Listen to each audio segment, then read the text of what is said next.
Hello दोस्तों, स्वागत है आपका यूट्यूब चैनल प्रगति कोचिंग सेंटर में। दोस्तों, मैं हूं आलोक यादव और आज हम लोग पढ़ने वाले हैं भारतीय भवन जीव विज्ञान का पहला एक्सरसाइज जैव प्रक्रम में अति लघु उत्तरीय प्रश्न।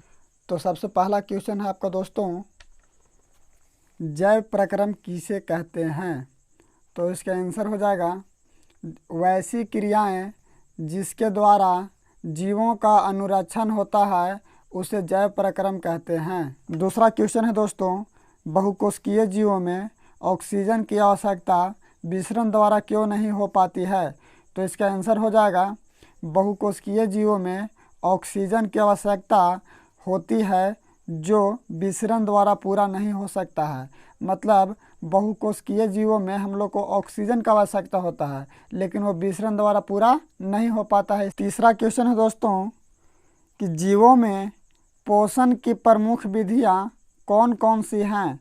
तो इसका आंसर हो जाएगा जीवों में पोषण की दो प्रमुख विधियां इस प्रकार हैं, पहला स्वपोषण और दूसरा परपोषण। चौथा क्वेश्चन है दोस्तों, हरे पौधे में किस प्रकार का पोषण पाया जाता है?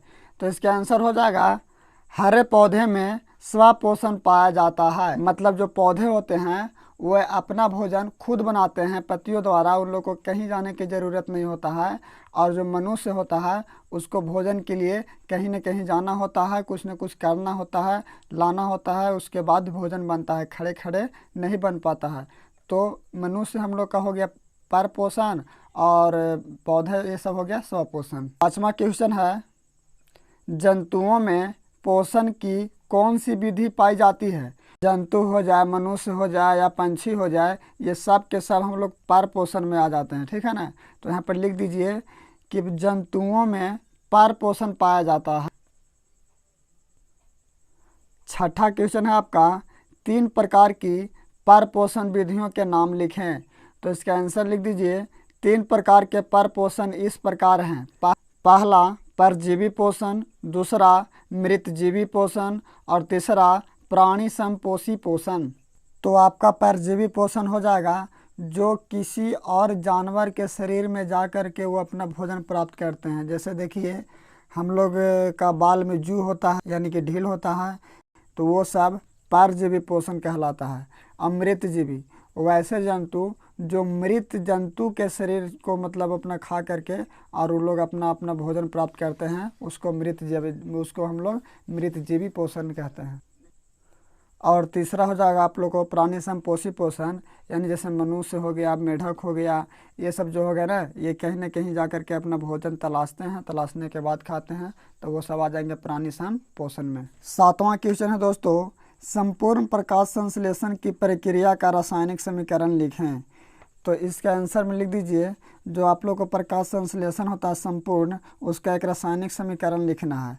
तो यहाँ पर लिखिए आप लोग 6CO2 प्लस 12H2O एरो यानी कि सूरज के प्रकाश के बाद आप लोग को लिख दीजिए यहाँ पर C6H12O6 plus 6H2O plus 6O2। यही आप लोग का संपूर्ण प्रकाश संश्लेषण की प्रक्रिया का रासायनिक समीकरण है। 8वां क्वेश्चन है, प्रकाश संश्लेषण की प्रक्रिया में उत्पाद के रूप में क्या बनता है? तो प्रकाश संश्लेषण की क्रिया में उत्पाद के रूप में ऑक्सीजन बनता है। जैसे आप लोग देखे होंगे कि पेड़ पौधों में पत्तियां मतलब पेड़ पौधों में पत्ती जो होता है वो प्रकाश संश्लेषण करता है और कार्बन डाइऑक्साइड को ले करके और हम लोग को ऑक्सीजन देता है। क्या देता है? ऑक्सीजन देता है। तो वही प्रकाश संश्लेषण में हम लोग को कार्बन डाइऑक्साइड वो खींचता है पत्ती और हम लोग को ऑक्सीजन देता है। 9वां क्वेश्चन है दोस्तों, प्रकाश संश्लेषण की प्रक्रिया हरित लवक या क्लोरोप्लास्ट में ही क्यों होती है? तो इसका आंसर हो जाएगा प्रकाश संश्लेषण की प्रक्रिया हरित लवक या क्लोरोप्लास्ट में ही होती है क्योंकि हरित लवक या क्लोरोप्लास्ट ही सूर्य के प्रकाश को अवशोषित कर सकता है। 10वां क्वेश्चन है, प्रकाश संश्लेषण प्रक्रिया के लिए किन किन पदार्थों की आवश्यकता होती है? तो यानी कि प्रकाश संश्लेषण होता है तो उसमें हम लोग को किन किन पदार्थों की आवश्यकता होती है उसको लिखते हैं। चलिए इसके आंसर में लिखिएगा, प्रकाश संश्लेषण प्रक्रिया के लिए 4 पदार्थों की आवश्यकता होती है। पहला सूर्य का प्रकाश होना चाहिए, दूसरा जल होना चाहिए, और तीसरा कार्बन डाइऑक्साइड होना चाहिए, और चौथा आप लोग को क्लोरोफिल हो गया। आप लोग को ये 4 चीज़ का होना बहुत ज़रूरी है। उसके बाद ही आप लोग को प्रकाश संश्लेषण होगा, अन्यथा नहीं हो पाएगा। 11 वाला क्वेश्चन है आपका, प्रकाश संश्लेषण प्रक्रिया के लिए पौधे कार्बन डाइऑक्साइड कहाँ से प्राप्त करते हैं। मतलब जब प्रकाश संश्लेषण होता है तो जो पौधा है वो कार्बन डाइऑक्साइड कहाँ से लाता है, कहाँ से प्राप्त करता है। तो इसका आंसर हो जाएगा, प्रकाश संश्लेषण प्रक्रिया के लिए पौधों को CO2 वायुमंडल से प्राप्त करते हैं। 12 वाला क्वेश्चन है आपका, कवक एवं जीवाणुओं में प्रकाश संश्लेषण की प्रक्रिया क्यों नहीं हो पाती है। यानी कि कवक एवं जीवाणुओं में हम लोग को प्रकाश संश्लेषण की प्रक्रिया नहीं हो पाती है। क्यों नहीं हो पाती है तो लिखिएगा, कवक एवं जीवाणुओं में प्रकाश संश्लेषण की प्रक्रिया नहीं हो पाती है क्योंकि इनमें क्लोरोप्लास्ट एवं हरित लवक नहीं पाया जाता है। अगर क्लोरोप्लास्ट और हरित लवक पाया जाता तो प्रकाश संश्लेषण की प्रक्रिया इसमें भी हो पा, लेकिन क्लोरोप्लास्ट और हरित लवक नहीं पाया जाता है, जिसके कारण कवक और जीवाणुओं में प्रकाश संश्लेषण की प्रक्रिया नहीं हो पाती है। 13 वाला क्वेश्चन है आपका, पोषण के दृष्टिकोण से अमीबा तथा पैरामीशियम किस प्रकार के जंतु हैं। पोषण के दृष्टिकोण से, तो चलिए इसके आंसर में हो जाएगा, पोषण के दृष्टिकोण से अमीबा तथा पैरामीशियम प्राणी समपोषी जंतु हैं। 14 वाला क्वेश्चन है दोस्तों, मनुष्य का आहार नाल कौन कौन से मुख्य भागों में बांटा होता है। यानी कि मनुष्य का जो आहार नाल है वो कौन कौन से भाग में बांटा हुआ रहता है, उसको चलिए लिख देते हैं।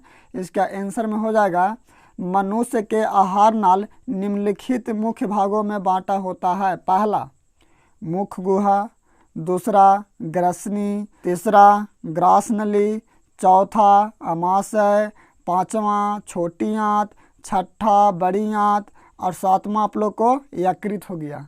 यानी कि ये सातों मनुष्य का आहार नाल का सबसे मुख्य भाग है। 15 वाला क्वेश्चन है आपका, ग्रसनी में स्थित 2 छिद्रों के नाम लिखें।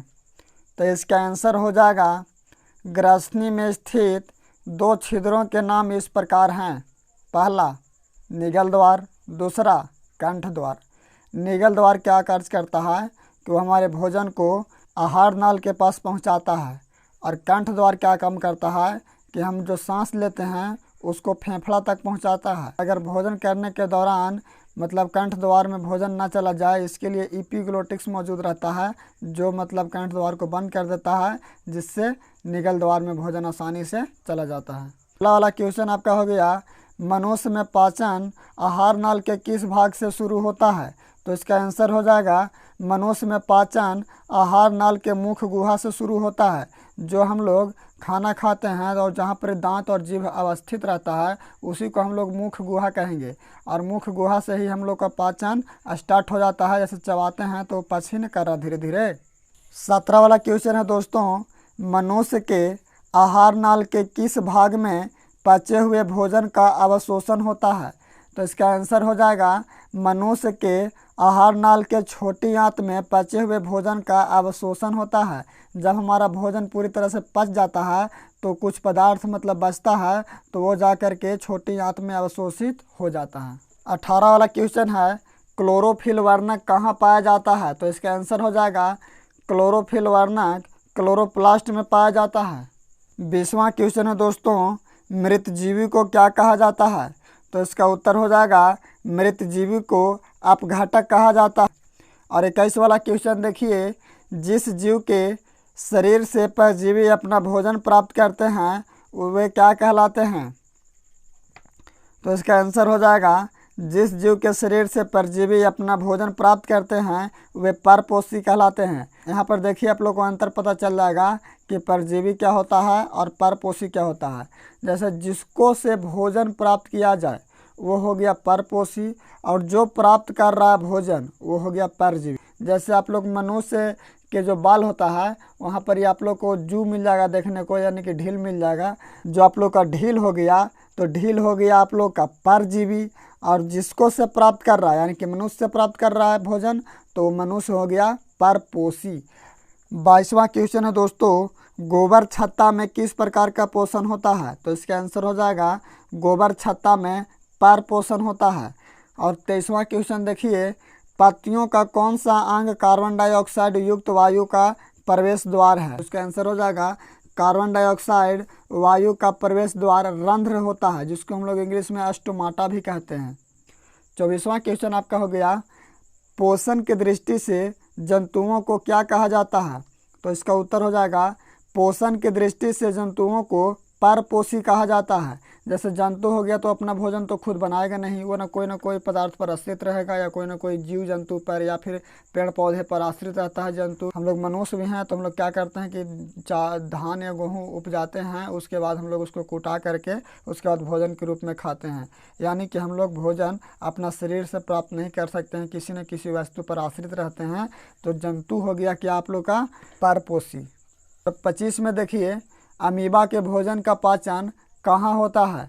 तो अमीबा में भोजन का पाचन भोजन रसघानी में होता है। उसका जो भोजन का पाचन होगा तो भोजन रसघानी यानी कि उसके मिडिल पॉइंट यानी बीच में होता है। 26 वाला क्वेश्चन है दोस्तों, मनुष्य में पाचन के लिए विशेष अंग को क्या कहते हैं? जो जहाँ पर मनुष्य का पाचन होता है भोजन का, उसको क्या कहते हैं? तो मनुष्य के पाचन के लिए विशेष अंग को आहार नल कहते हैं। आहार नल में हम लोग का भोजन पाचन होता है पूर्ण। 27 वाला क्वेश्चन आपका हो गया, मनुष्य के जीभ के ऊपरी सतह पर पाई जाने वाली संरचना को क्या कहते हैं? तो मनुष्य का जो जीभ होता है, आप लोग आईना में जा करके देखिएगा, जीभ को बाहर निकाल करके तो उसको में छेद आप लोग को नजर आएगा कुछ न कुछ, वो हम लोग को स्वाद कली होता है। तो यहाँ पर लिख दीजिए कि मनुष्य के जीभ के ऊपरी सतह पर पाई जाने वाली संरचना को स्वाद कलियाँ कहते हैं। 28वां क्वेश्चन है, मुख गुहा से भोजन कहाँ पहुँचता है? जैसे मुख गुहा हम लोग जहाँ पर दांत या जीभ अवस्थित रहता है उसको हम लोग मुख गुहा कहते हैं। तो वहीं पर भोजन हम लोग करिएगा तो उसको से कहाँ पर जा कर के रुकेगा भोजन? तो लिखिए कि मुख गुहा से भोजन ग्रसनी एवं ग्रासनली से होते हुए आमाशय में पहुँचता है। 29वां क्वेश्चन है दोस्तों, ग्रासनली की दीवार में तरंग की तरह होने वाले सिकुड़न एवं फैलाव को क्या कहते हैं? तो इसका आंसर हो जाएगा ग्रासनली की दीवार में तरंग की तरह होने वाले सिकुड़न एवं फैलाव को क्रामोकुंचन कहते हैं। 30 वाला क्वेश्चन है आपका, भोजन में मौजूद प्रोटीन को पेप्टोन में कौन सा एंजाइम परिवर्तन करता है? तो इसका उत्तर हो जाएगा भोजन में मौजूद प्रोटीन को पेप्टोन में पेप्सिन एंजाइम परिवर्तन करता है। कौन सा एंजाइम? तो पेप्सिन एंजाइम। 31 वाला क्वेश्चन आपका है, आहार नाल के सबसे लंबे भाग को क्या कहते हैं? तो इसका उत्तर हो जाएगा आहार नाल के सबसे लंबे भाग को छोटी आंत कहते हैं। मुर्गा को या खस्सी को कभी काटते हुए देखे होंगे तो उसको में लंबा रस्सी की तरह जो आपको नज़र आता है, जो पाइप की तरह रहता है, वो हम लोग को छोटी आंत कहलाता है। तो मनुष्य में भी आप लोग का छोटी आंत होता है, वो लंबा भाग का रहता है, मतलब मोड़ा मोड़ा रहता है, ठीक है ना, वो हम लोग को छोटी आंत हो गया, सबसे लंबा भाग होता है। 32वां क्वेश्चन है, शरीर के सबसे बड़ी ग्रंथि क्या है? तो शरीर के सबसे बड़ी ग्रंथि यकृत है, यानी कि जो शरीर में सबसे जो बड़ा ग्रंथि है ना वो यकृत है, ठीक है ना। 33वां क्वेश्चन, पाचन की क्रिया कहाँ पूर्ण होती है? तो इसका उत्तर हो जाएगा दोस्तों, पाचन की क्रिया छोटी आंत में पूर्ण होती है। 34वां क्वेश्चन है आपका, छोटी आंत एवं बड़ी आंत के जोड़ पर अवस्थित नली को क्या कहते हैं? तो यहाँ आंसर में लिख दीजिए कि छोटी आंत एवं बड़ी आंत के जोड़ पर अवस्थित नली को सिक्किम कहते हैं। क्या कहते हैं? सिक्किम। 35 वाला क्वेश्चन है, अपचा भोजन अस्थायी तौर पर कहाँ संचित रहता है? तो इसका उत्तर लिख दीजिए, अपचा भोजन अस्थायी तौर पर रेक्टम में संचित रहता है। जो हम लोग का भोजन पच नहीं पाता है, पूरा हुआ नहीं पच पाता है, तो जा कर के वो आप लोग को रेक्टम में संचित हो जाता है। कहाँ? रेक्टम में। तो दोस्तों मुझे उम्मीद है कि ये वीडियो आप लोग को पसंद आया होगा। अगर ये वीडियो आप लोग को पसंद आया है तो इस वीडियो को और लोगों के पास शेयर करिए और लाइक करिए और इस चैनल को सब्सक्राइब कर दीजिए और अपने बेल आइकन को भी दबा दीजिएगा।